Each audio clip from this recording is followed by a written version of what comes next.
Hello everybody.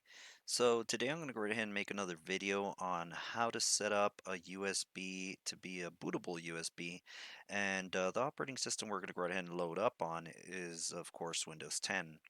So the software that I'm going to be using is actually right here. So it's going to be Rufus 3.8. So let's go right ahead and open this up and let's go ahead and start doing this.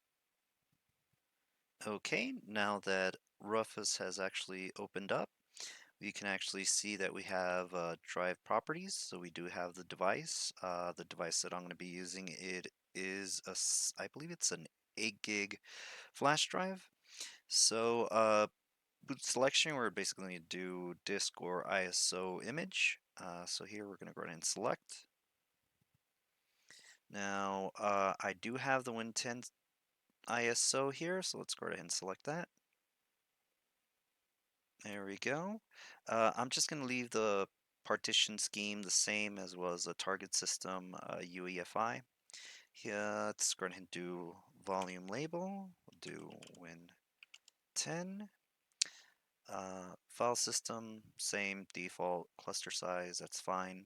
And we're going to click on start.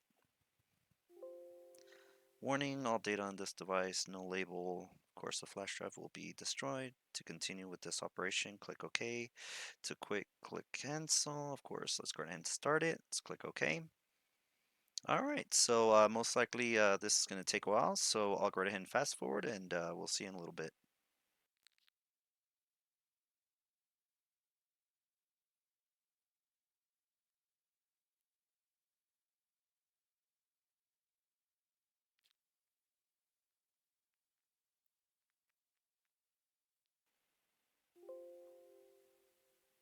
And there we go.